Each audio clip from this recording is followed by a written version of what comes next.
Sir जैसे कुंडली में आपने बताया था कि कुछ भाव में मंगल दोष माना जाता है, तो कुंडली के किन भाव में अगर मंगल बैठता है तो वहाँ मंगल दोष माना जाता है? देखिए, लगन में अगर मंगल बैठ जाए, दूसरे घर में बैठ जाए, चतुर्थ भाव में बैठ जाए, सप्तम भाव में बैठा हो, अष्टम भाव में बैठा हो या 12वें भाव में जब मंगल बैठा होता है तो उस कुंडली को ये कह दिया जाता है कि यह व्यक्ति मांगलिक है या इसकी कुंडली में मंगल दोष है। बट सर सॉफ्टवेयर तो ज्यादातर एस्ट्रोलॉजर्स यूज करते हैं और उसी के बेस पे प्रेडिक्शन करते हैं। क्या होता है, इसमें लाखों करोड़ों कॉम्बिनेशन होते हैं। जो सॉफ्टवेयर यूज किया जाता है वो सिर्फ और सिर्फ, जैसे मैंने बताया आपको, कुंडली बनाने के लिए तो एक ठीक है, ये कुंडली बनाई मैंने, लेकिन इसे जो एनालाइज करना है वो ह्यूमन ब्रेन ही कर सकता है, सिर्फ और सिर्फ ह्यूमन ब्रेन ही कर सकता है, ये कोई भी सॉफ्टवेयर नहीं कर सकता। I challenge it. तो अनिल सर, जैसे दो जो लोग मांगलिक होते हैं तो उन दोनों की शादी कराने से क्या मंगल दोष खत्म हो जाएगा? नहीं, उनसे ये कहा जाता है क्योंकि नेगेटिव पॉजिटिव बन जाता है, जैसे कहा जाता है। तो कुछ ऐसे वो कॉम्बिनेशंस होते हैं जिनकी वजह से कहते हैं मंगल दोष कैंसिल हो गया। फॉर एग्जांपल मैं आपको बताऊं, शत्रुघ्न सिन्हा का से मस्त बृहस्पति है, बहुत अच्छी वैवाहिक जीवन चल रहा है। ऐसे अलग अलग उस पर चलते रहते हैं, यहाँ रिसर्चेज चलती हैं। मांगलिक दोष के ऊपर भी बहुत रिसर्चेज की और ये पाया गया कि इसका सिर्फ और सिर्फ मंगल ग्रह ये अकेला कारक नहीं होता, मांगलिक कुंडली अकेली कारक नहीं होती है कि जिसमें कि वैवाहिक जीवन में कोई परेशानियां खड़ी होती हैं। नमस्कार दोस्तों, तो स्वागत है आपका एक और मजेदार पॉडकास्ट में। आज हमारे साथ हैं अनिल कुमार सर। सर बहुत ही ज्यादा सीनियर हैं और थोड़ा सा मैं हिचक रहा हूँ सर के सामने बात करने में। सर मंगल दोष पर ये पॉडकास्ट होने वाला है। तो Anil sir Bhavans K. N.. Rao institute of astrology में सीनियर फैकल्टी हैं। सर ने वहां से सीखा भी है, अब सर वहां सिखा भी रहे हैं। सर को टोटल 29 ईयर का एक्सपीरियंस है। तो मैं और भारती आज मंगल दोष के ऊपर चर्चा करने वाले हैं कि मंगल दोष में क्या क्या लोगों ने भ्रांतियां फैलाई हुई हैं, क्या क्या डाउट्स हैं जो आपके क्लियर होने वाले इस पॉडकास्ट में। तो एक एक मिनट इस पॉडकास्ट का आपके लिए बहुत ज्यादा इंपॉर्टेंट होने वाला है, क्योंकि मंगल दोष को लेके काफी सारे रूमर्स हैं इंटरनेट पर, यूट्यूब पर। तो इस पॉडकास्ट में उस पूरे को हम कवर करेंगे। और सर का हम स्वागत करते हैं अपने पॉडकास्ट में। कैसे हैं सर आप? नमस्कार। सबसे पहले मैं अपने गुरुदेव श्री के.एन. राव जी का धन्यवाद करना चाहता हूँ, जिनकी वजह से हम ज्योतिष में यहाँ तक पहुँचे। उन्होंने विश्व में ज्योतिष को फैलाया है जी। उन्हीं की वजह से ज्योतिष दोबारा उठा है, नहीं तो यह लगभग लुप्त हो चुका था। बिल्कुल सर को मेरा भी बहुत नमन है कि गुरुदेव श्री के.एन. राव जी की वजह से ही यह दोबारा विश्व में फैला है। तो अनिल सर, जैसे हमने अभी ध्रुव ने बताया था कि हम मंगल दोष पे बात करेंगे, तो ये मंगल दोष होता क्या है और ज्योतिष में से बहुत महत्व दिया जाता है? देखिए, मंगल ग्रह एक्चुअली क्या है, कुंडली में कुछ एक खास घरों में जब मंगल बैठा होता है जी, तो उसे मंगल दोष की संज्ञा दी गई है। ठीक है। कुछ एक खास घर होते हैं जहां जब बैठा है तो मंगल दोष उसे कह दिया गया और कहा गया कि यहाँ मंगल दोष अगर है, अगर इन घरों में मंगल बैठा है तो उस कुंडली को कहा जाता है कि इस कुंडली में मंगल दोष है।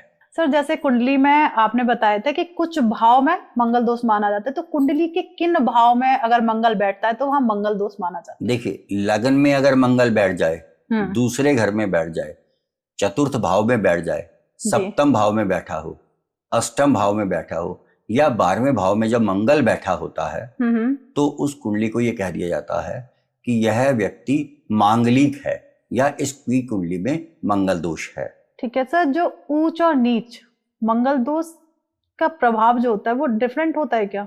नहीं, ये एक बड़ी अजीब सी विडंबना है।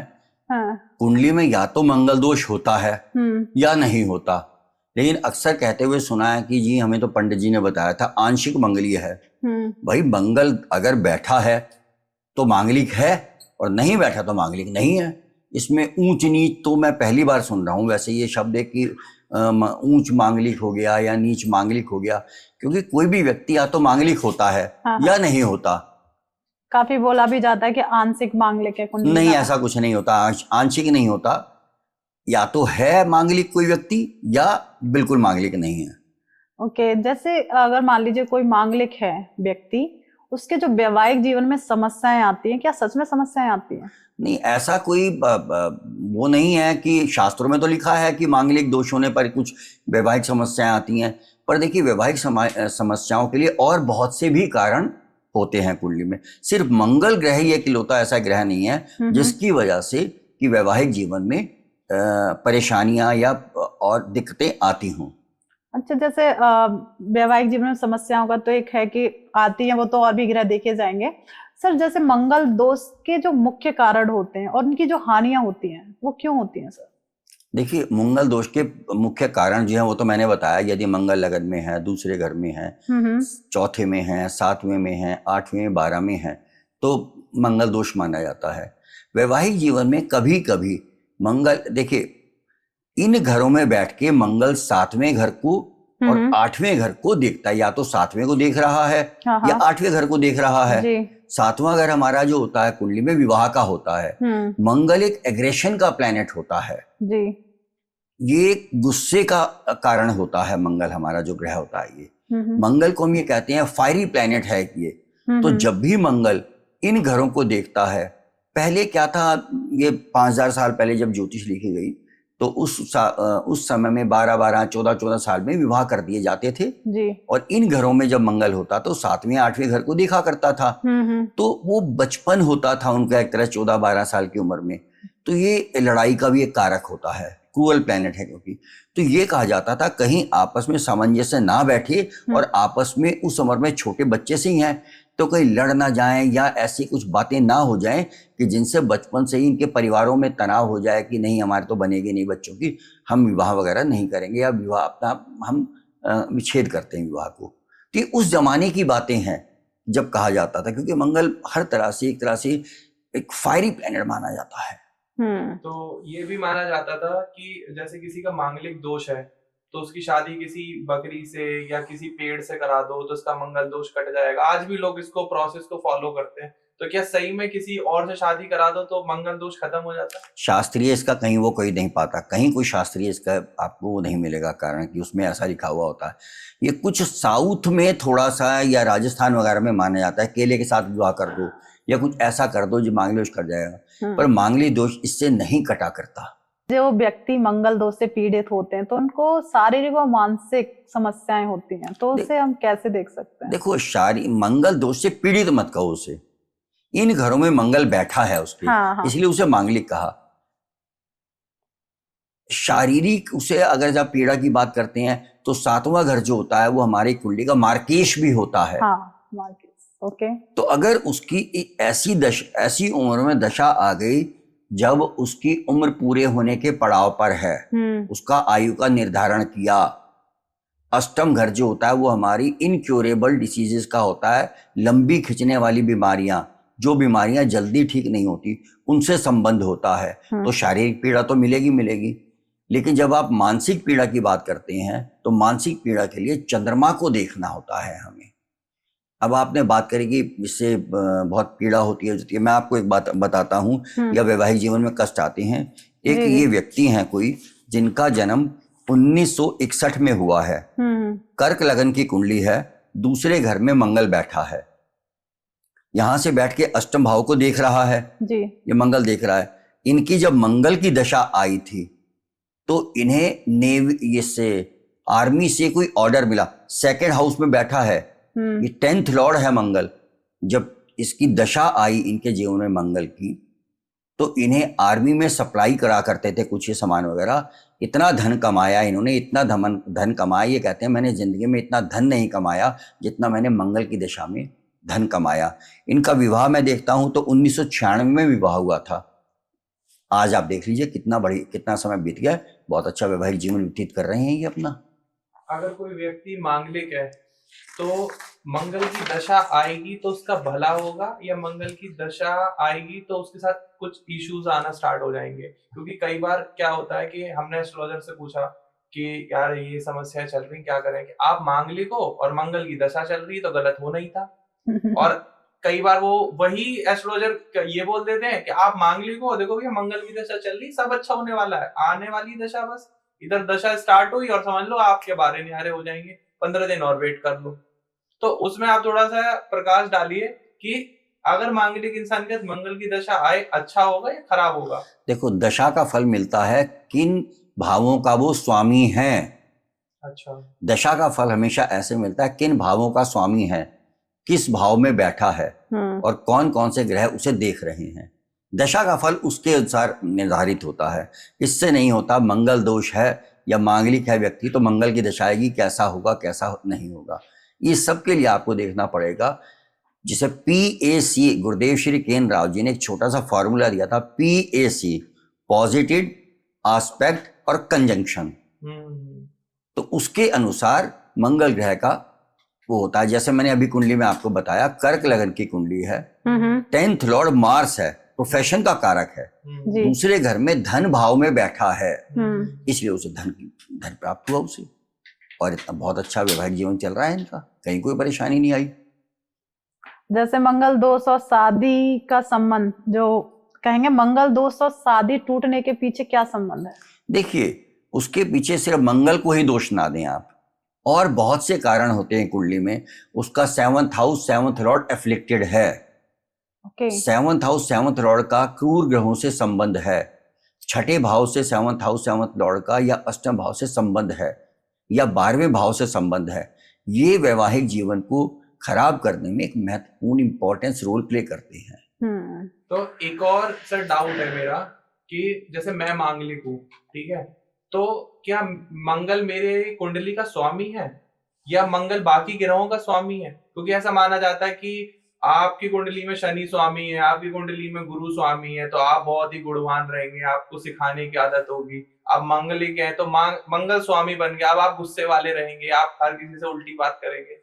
तो ये थोड़ा सा और डाउट क्लियर करिए। ये आपको किसने बताया कि हर कुंडली में ऐसे जो मांगलिक होता है वो मंगल उसका स्वामी हो गया, शनि स्वामी? ऐसा कुछ भी नहीं होता। मैंने कंसल्ट किया था, उन्होंने मुझे बताया कि तुम्हारी लग्न में गुरु है, तो गुरु है मतलब गुरु तुम्हारी पूरी कुंडली का स्वामी है। नहीं, ऐसा नहीं होता है। कुंडली का स्वामी कोई नहीं होता है जी। हर भावों के स्वामी होते हैं। अच्छा। जो 7 हमारे प्लैनेट होते हैं वो 7 किसी न किसी भाव के स्वामी होते हैं। कोई एक ग्रह जो है वो कुंडली का कभी भी स्वामी नहीं होता या मालिक नहीं होता। अच्छा। मंगल की बात अगर करते हो, मांगलिक किसी को आप कह रहे हो, तो मंगल उसका स्वामी नहीं है। वो कुंडली में 12 भावों में से किन्हीं 2 घरों का स्वामी होगा। वो कोई भी 2 घर हो सकते हैं, जहां भी मेष राशि है और वृश्चिक राशि पड़ रही है, उन घरों का या उन भावों का स्वामी है वो मंगल।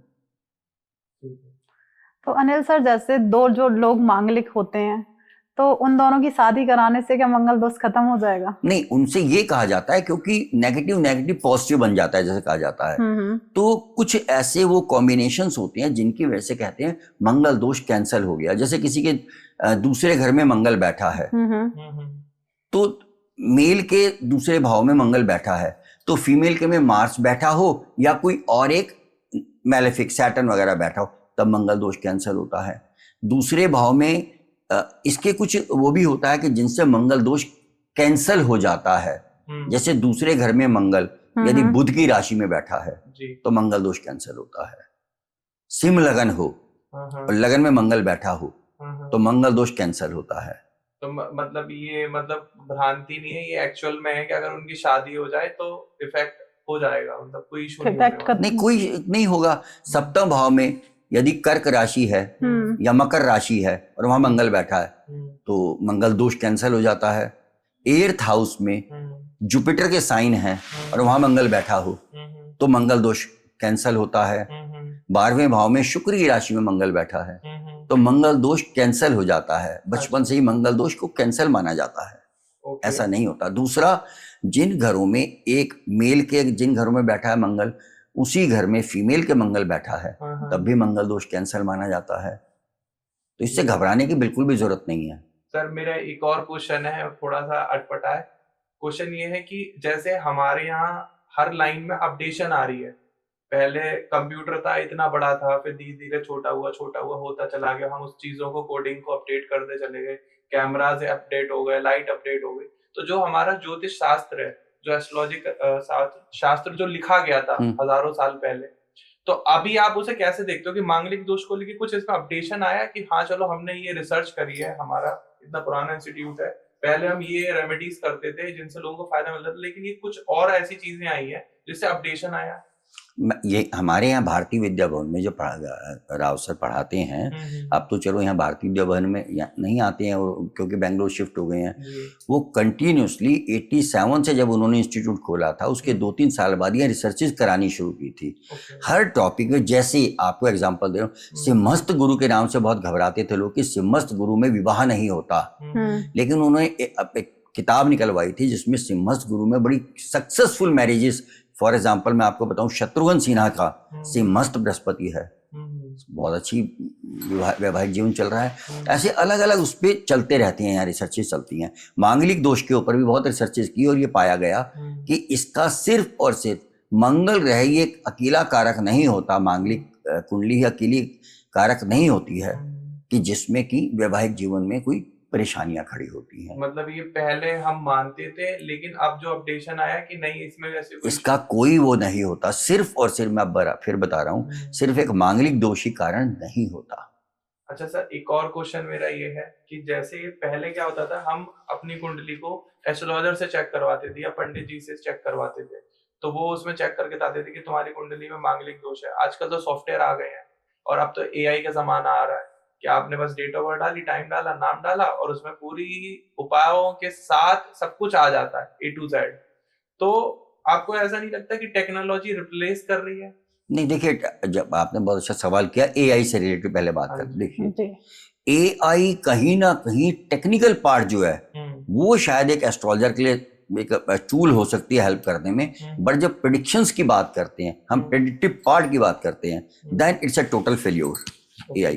क्योंकि एआई आपको क्या रिपोर्ट जनरेट करके दे रहा है, जो उसमें डाटा फीड किया है, वो डाटा किसने फीड किया है, वो लोग कौन लोग थे, वो क्या एस्ट्रोलॉजर थे, क्या उनकी कोई ऑथेंटिसिटी थी, किसने किया। आपको एस्ट्रोलॉजी नहीं आती, माना इन्हें नहीं आती, सामने बैठे हैं शख्स बैठे हैं, इन्हें नहीं आती, मान लीजिए इन्होंने एक किताब पढ़ी जिसकी कोई वैलिडिटी नहीं है, वो डाटा उसमें फीड कर दिया गया, तो एआई तो वही रिपोर्ट जनरेट करके देगा। सो प्रेडिक्टिव पार्ट में एआई बिल्कुल टोटली फेल है, वो हेल्प नहीं कर सकता। हाँ, टेक्निकल पार्ट होता है, मैथमेटिकल कैलकुलेशंस वगैरह हैं, प्लैनेटरी पोजीशंस हैं, वो बता सकता है, क्योंकि मैथमेटिकल पार्ट तो कर सकता है वो। बट सर सॉफ्टवेयर तो ज्यादातर एस्ट्रोलॉजर्स यूज करते हैं और उसी के बेस पे प्रेडिक्शन करते हैं। देखिए क्या होता है, इसमें लाखों करोड़ों कॉम्बिनेशन होते हैं। जो सॉफ्टवेयर यूज किया जाता है वो सिर्फ और सिर्फ, जैसे मैंने बताया आपको, कुंडली बनाने के लिए तो एक ठीक है, ये कुंडली बनाई मैंने, लेकिन इसे जो एनालाइज करना है वो ह्यूमन ब्रेन ही कर सकता है, सिर्फ और सिर्फ ह्यूमन ब्रेन ही कर सकता है, ये कोई भी सॉफ्टवेयर नहीं कर सकता। I challenge it.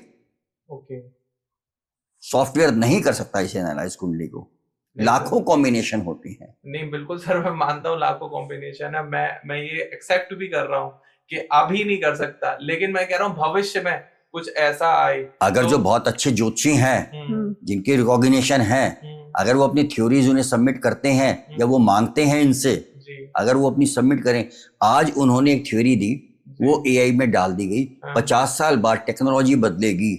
आज से 50 साल पहले अगर आप किसी को, या 40 साल पहले कोई पूछता था आपसे कुंडली में कि मेरा बच्चा क्या करेगा, आप बता देते थे एमबीए करेगा या इंजीनियर बनेगा। ठीक है, 4 इंजीनियरिंग हुआ करती थी उस जमाने में, सिविल, इलेक्ट्रिकल, मैकेनिकल और वो आर्किटेक्चर हुआ करता था, तो चारों में से एक देख के आप बता दिया करते थे। आज की तारीख में 40 हैं इंजीनियरिंग, वही ग्रह हैं, वही प्लैनेटरी पोजीशन है, वही सब कुछ है, तो रिसर्च हुई तभी पता लगा। पहले किसको बताते थे एमबीए करेगा, फाइनेंस करेगा, एचआर करेगा, अब फाइनेंस में किस में जाएगा, किसी को बताया कंप्यूटर लाइन में जाएगा, सर ये सॉफ्टवेयर में जाएगा, हार्डवेयर में जाएगा, सॉफ्टवेयर में कौन से सॉफ्टवेयर डेवलप करेगा। पहले कहा जाता था ये फोटोग्राफी में जाएगा, अब ये फोटोग्राफी कौन सी फोटोग्राफी करेगा, इंडोर करेगा, आउटडोर करेगा, कैंडिड करेगा, सिनेमैटोग्राफी, वो आप बताएंगे क्या करेगा। तो ये बाइफर्केशंस हमारे यहाँ निरंतर ये रिसर्च चलती रहती हैं करने के लिए, जिसे हम देख के बताते हैं। नहीं, मैं ये ऑन कैमरा बताना चाहूंगा, मुझे काफी बेहद खुशी हुई कि हर जगह अपडेशन आ रही है। ये क्वेश्चन रहता है सर जनरली लोगों का कि आप तो वही हजारों साल पुराने अपने रूल फॉलो कर रहे हैं, क्या कुछ अपडेट नहीं हो रहा? बिल्कुल हो रहा है, प्रेडिक्शन करोगे? बिल्कुल हो रहा है। पहले ये कहा जाता, जैसे आप अभी मैंने आपको एग्जांपल बताया कि जी। उसे जैसे 10वें घर में अगर मंगल बैठा हो जी। तो उसमें तो ये लिखा होता था पहले कि किसी पुलिस की नौकरी करेगा। धीरे धीरे करते करते गुरुदेव राव सर जब कुंडलियां देखते रहते थे तो ये बताया करते थे जरूरी नहीं है कि ये किसी पुलिस की नौकरी करे, ये किसी ऐसी जॉब में भी जा सकता है यहाँ यूनिफॉर्म पहनी जाती हो। अच्छा। कोई जरूरी नहीं है पुलिस में ही जाए, जी। कोई भी यूनिफॉर्म जॉब हो सकती है। तो जैसे अनिल सर की कुंडली में मंगल दोष के अलावा वैवाहिक जीवन को जो प्रभावित करते हैं कुछ और भी योग होते हैं क्या? हाँ जी, सिर्फ वैवाहिक जीवन को मंगल दोष ही नहीं करता। जैसे किसी का सप्तम ग्रह में अशुभ ग्रह बैठे हों, ठीक है, षष्ठेश सप्तम में आ जाए, अष्टमेश सप्तम भाव में आ जाए, 6th लॉर्ड का 12th लॉर्ड का 7th हाउस से कॉम्बिनेशन बन जाए तो 6th हाउस जो होता है वो हमारा कोर्ट केसेस होते हैं, 12th हाउस हमारा जो होता है जेल वगैरह भी होता है, 7th हाउस विवाह का होता है। तो ये सब कुछ कॉम्बिनेशन ऐसे होते हैं जिनकी वजह से हमारे वैवाहिक जीवन को कष्ट आता है और ये इंडिविजुअल कुंडली होती है। जैसे मंगल दोष को ना सर कम करने के लिए ज्योतिष में बहुत सारे उपाय होते हैं, तो क्या सर सच में उपायों से उसे कम किया जा सकता है? देखिए उपाय की बात करें, मंगल दोष के लिए नासिक और उज्जैन में जाना जाता है कि वहाँ कुछ पूजा वगैरह करी जाती हैं। जी जी जी। स्पेशल पूजा करी जाती है जिससे कि कुछ, देखिए पूजा पाठ स्तोत्र मंत्रों का असर मनुष्य के जीवन पर अवश्य भाव होता है, जरूर होता है इनका। तो उससे कहते हैं कि कुछ नेगेटिव जो वो होते हैं ग्रहों का असर, नेगेटिव असर कुछ कम होता है अगर हम इनका निरंतर पाठ वगैरह करते रहते हैं। तो क्या मतलब पाठ वगैरह करने से मंगल दोष को समाप्त किया जा सकता है? मंगल दोष को समाप्त नहीं किया जा सकता, जहां बैठा है वहां से संबंधित फल तो देगा ही देगा वो। ऐसा तो है आप कुछ भी करें, पर यह है कि अगर कुछ उसका अशुभ प्रभाव पड़ रहा है तो मंगल का वैदिक मंत्र किया जाए, हनुमान चालीसा रोजाना की जाए, तो इन चीजों से उनके कुछ अशुभ प्रभाव कुछ कम किए जा सकते हैं। लेकिन इसके लिए आपको ये सब कुछ खुद करना होगा बैठ के। ऐसा नहीं है कि बीमार तो आप हैं और जाके अपने पड़ोसी को या अपने नौकर को कहते गोली खा ले। आप बीमार हैं, दवाई आपको खानी है। बिल्कुल। तो आपके अगर कुंडली में कोई अशुभ ग्रह बैठा है तो उसकी मंत्र पूजा भी आपको ही करनी होगी। और सर आजकल तो ऑनलाइन सर्विसेज चल रही हैं जिसमें कहते हैं कि 5100 रुपए पे करिए, आपकी मांगलिक दोष की पूजा करा देते हैं, वो कट जाएगा। नहीं देखिए, कुछ 2-3 ऐप वगैरह ऐसी हैं जो कुछ वीडियो वगैरह बना के भेजते हैं बाद में कि उन पूजा कराई है, उसमें पंडित जी आपका नाम नक्षत्र गोत्र वगैरह बोल रहे होते हैं कि ये इसका ये नाम है, ये नक्षत्र है, ये गोत्र है, और वहाँ पूजा वगैरह और होती है। कितनी रिलायबल होती हैं, कितनी रिलायबल नहीं होती हैं, पर हम तो विश्वास से कहते हैं, ये अपना विश्वास मानते हैं कि चलो एक ब्राह्मण है कर रहा है तो ठीक है, उसका भी अपना चल रहा है कि। पर ये है कि वो उसमें ऐसा नहीं है कि किसी ने कहा आपको कि मैं 5100 रुपये लूंगा कर दूंगा और बाद में कहा मैंने कर दी। वो आपको कुछ ऐप ऐसी हैं जो आपको बाकायदा उसकी वीडियो वगैरह भेजती हैं, वहाँ कैप्शंस नीचे चल रही होती हैं, आपका नाम नक्षत्र गोत्र वगैरह लिखा आ रहा होता है, ब्राह्मण बैठे हैं सामने पूजा कर रहे हैं, बोल रहे हैं आपके नाम, तो वो तो लगता है शायद ठीक ही होगा। क्योंकि आपके लिए अगर आपको कहा जाए कि यहाँ से आपको उज्जैन या नासिक जाना है और आप नहीं जा सकते, आप असमर्थ हैं जाने में, तो शायद आप उस ऐप का सहारा लेंगे जो आपको लगता है। लेना भी चाहिए सर अगर ऐसी सर्विसेज अवेलेबल हैं। अब ये फिर वही नया जमाना बढ़ रहा है। बिल्कुल सर, जैसे उज्जैन और नासिक के अलावा कोई और भी स्थान है जहाँ पे मंगल दोष को नहीं, मंगल दोष की तो मूल हमने तो यही सुना है, उज्जैन में और नासिक में ही पूजा होती है इनकी मंगल दोष की। तो जैसे सर मंगल दोष की पूजा अगर हम कर रहे हैं तो सकारात्मक प्रभाव आता है हमारे जीवन में उस चीज का? देखिए, पूजा पाठ का मैंने पहले बताया, इसका सकारात्मक एक प्रभाव तो आता ही आता है। अब मान लीजिए जैसे आपने बताया मंत्र हनुमान चालीसा हम निरंतर पढ़ते हैं, तो मतलब कोई एक पर्टिकुलरली टाइम होता है कि हमें सुबह करना है या शाम को करना है, या हम किसी भी टाइम उस आप इन्हें चलते फिरते उठते बैठते कर सकते हैं, पर लेकिन जो एक नियम शास्त्रों में दिया है सुबह नहा धो के बैठे, पर जो लोग आजकल इतना बिजी लाइफ हो गई है, सुबह 7 बजे 7:30 बजे वर्क प्लेस पे चले आते हैं, शाम को आके आप कर लीजिए। सिर्फ वृद्ध और बीमार के लिए थोड़ा सा कहा गया है कि चलो नहीं कर पा रहे, लेटे लेटे भी करें, जैसे भी करें, पर नियम से करें तो अच्छा होता है। बिल्कुल। जैसे मंगल दोष को जैसे आपने बताया कि ऑनलाइन बहुत सारी एप्स हैं जहाँ पे पूजा की जाती है, तो क्या एक साधारण से अनुष्ठान करने से या साधारण पूजा करने से मंगल दोष के प्रभाव को थोड़ा कम किया जा सकता है? मंगल दोष के प्रभाव को नहीं, मंगल के प्रभाव को आप कहिए। मतलब मंगल अगर अशुभ है कुंडली में, मान लीजिए नीच का मंगल है, उसकी दशा आ गई, या 6th लॉर्ड है, 8th लॉर्ड है, 12th लॉर्ड है, और उसकी दशा आ रही है, तो उसके अशुभ प्रभाव को, कुछ वैदिक मंत्र हैं इसके, उन्हें रोजाना निरंतर जप करने से उसके अशुभ प्रभाव को कम किया जा सकता है। तो सर कुछ 1-2 मंत्र आप हमारे ऑडियंस को बताना चाहेंगे? इसका एक वैदिक मंत्र है, दधिशंखम तुषाराभम क्षीरोदार्णव संभवम नमामि शिशिरम सोमम शंभुरमकटभूषणम। ये सूर्य के लिए, धरणी गर्भ संभूतम विद्युत कांति समप्रभम कुमारम शक्तिम हस्तम तम मंगलम प्रणमाम्यहम। ये मंगल का मंत्र है, वैदिक मंत्र है।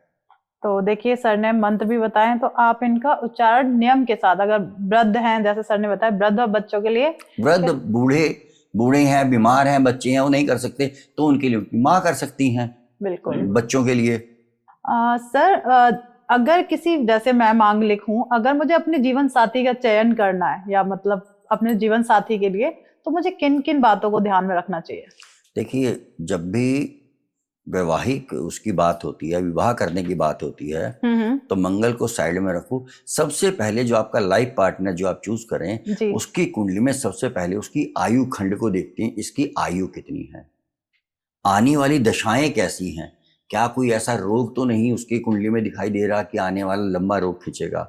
फिर आगे आने वाली दशाएं क्या कहीं 10th हाउस 11th हाउस संबंधित है कि नहीं, उसका आगे उसके नौकरी वगैरह कैसी चलेगी, अगर नौकरी में है, धन कितना कैसे कमा पाएगा, कहीं उसमें कोई रुकावट तो नहीं है उसमें।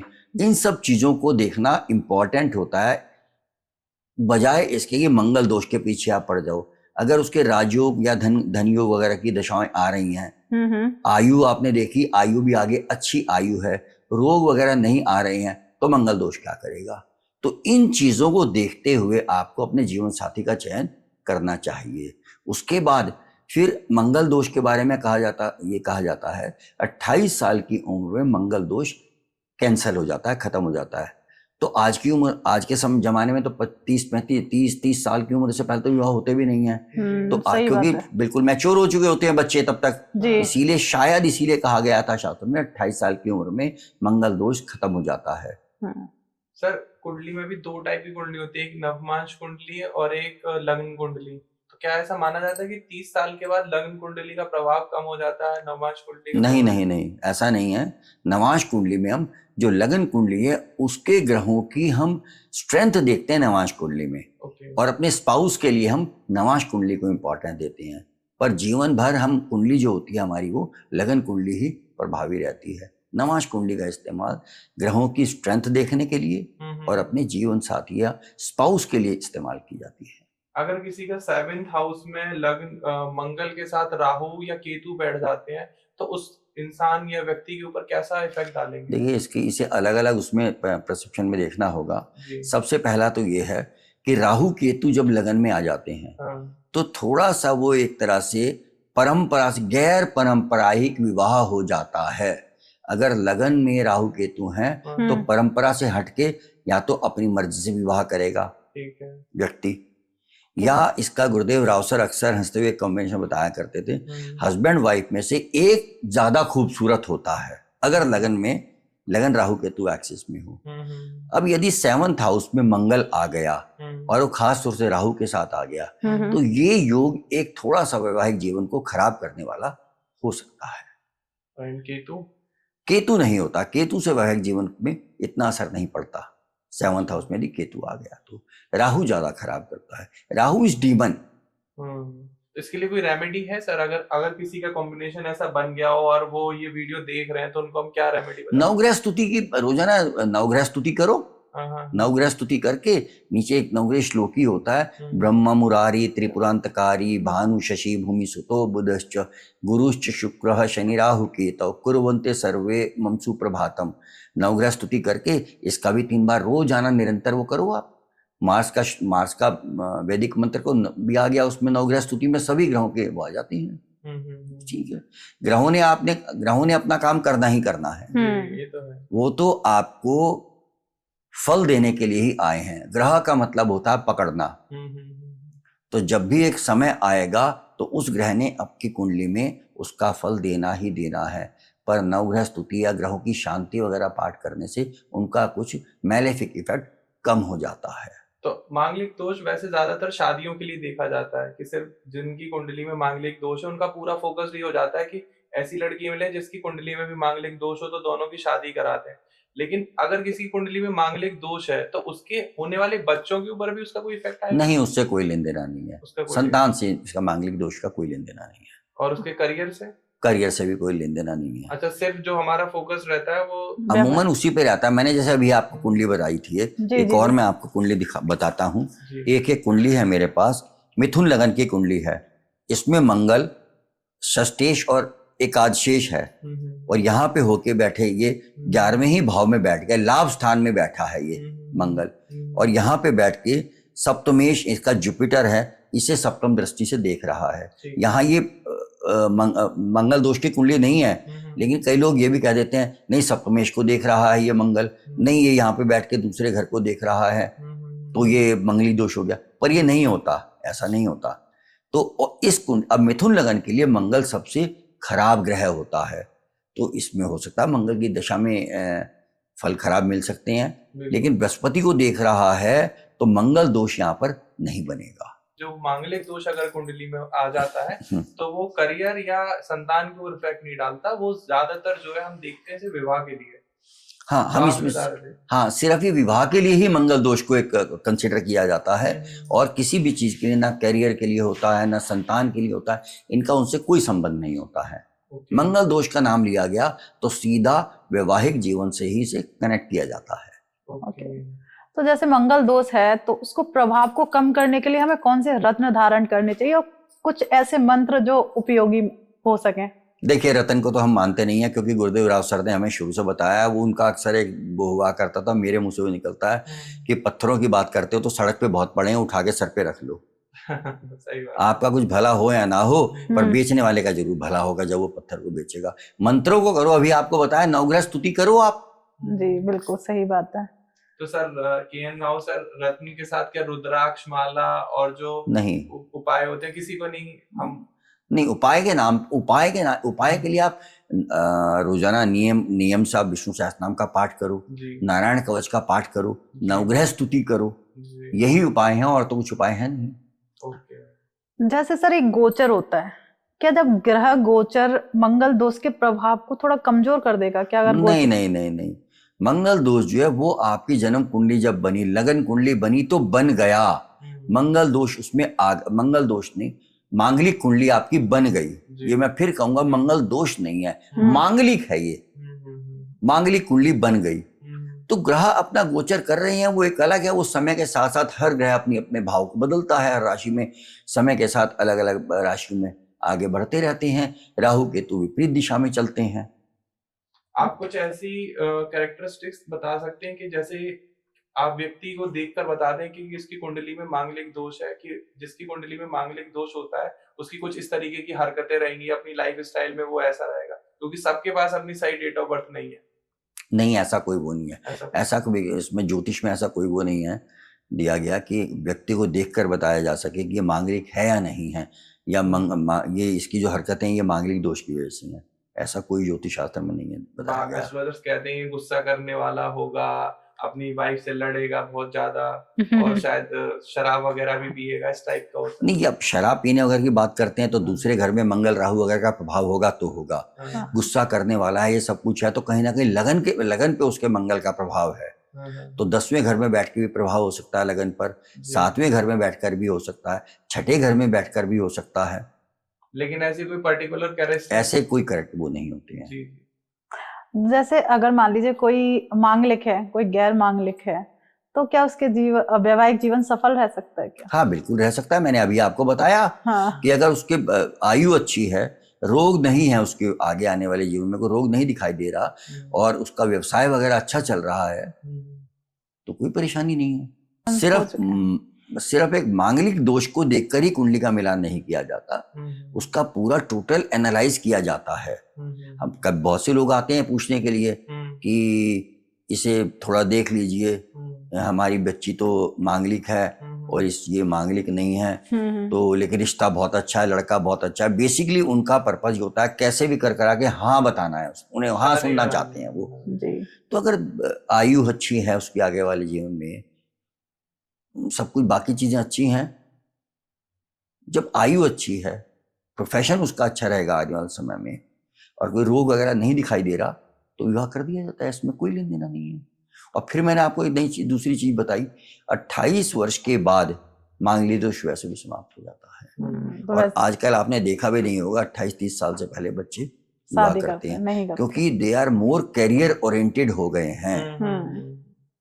पढ़ाई के बाद थोड़ा सा उन्हें करियर में जाते हैं, फिर थोड़ा सा अपना स्पेस चाहिए होता है 1-2 साल का जीवन का। बिल्कुल।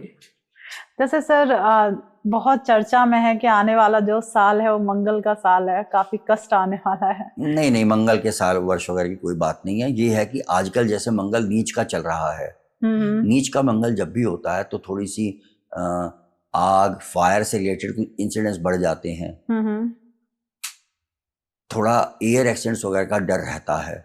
हाँ, अगले वर्ष 29 मार्च को शनि राहु के साथ मीन राशि में आ जाएगा, तो जरूर कुछ उथल पुथल मचेगी। अच्छा, ओके। तो वो थोड़ा समय जो होगा वो उथल पुथल का होगा। तो 2025 में जिनकी कुंडली में मांगलिक दोष है, आप उनके लिए क्या कहना चाहेंगे कि कैसा जाने वाला उनका? नहीं, मांगलिक दोष तो देखिए, अगर बताया आपको, इन सारे बहुत सारे घरों में मंगल की उपस्थिति बताती है। तो मीन राशि जहां भी, किसी नॉर्मल आदमी की भी मीन राशि जहां भी पड़ रही है कुंडली में, उससे संबंधित उथल पुथल का समय है ये आगे। मीन राशि वालों जहां भी पाइसेस राशि जिस भी घर में पड़ी है, वहां से संबंधित थोड़ा सा परिवर्तन, अचानक बहुत ज्यादा उथल पुथल का समय होगा उनके लिए, जहां भी मीन राशि है, क्योंकि राहु और शनि मीन राशि में 29 मार्च को मिल जाएंगे। उनके लिए क्या रेमेडी आप सजेस्ट करना चाहते हैं? मैं तो बार बार कहता हूँ, नारायण कवच करो, विष्णु सहस्त्रनाम करो, नवग्रह स्तुति करो, यही उपाय हैं, यही रेमेडी है बस। मतलब काफी आपके पास कोई फैंसी रेमेडी नहीं है जैसे लोग यूट्यूब पर? देखो, लोग वो बोलते इसलिए हैं क्योंकि लोग सुनना पसंद करते हैं, वो एक ह्यूमर क्रिएट करते हैं, वो ज्योतिष को बर्बाद करने के लिए यहाँ पे बैठे हुए हैं जी।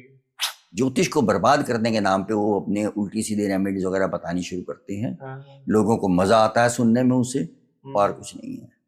सही बात है। ज्योतिष ग्रंथों से उनका रेमेडीज का कोई लेन देना नहीं होता है। आज तो काफी मुझे भी अच्छा लगा कि हम मंगल दोष का एक जो डर होता है कि मांगलिक हैं, मतलब कहीं ना कहीं मुझे भी डर था कि मेरे हस्बैंड मांगलिक हैं, मैं मांगलिक नहीं हूँ, तो एक छोटा सा डर बना ही रहता था। तो आज वो मेरे अंदर से वो डर खत्म हुआ है आपसे इतना सब कुछ पूछने के बाद।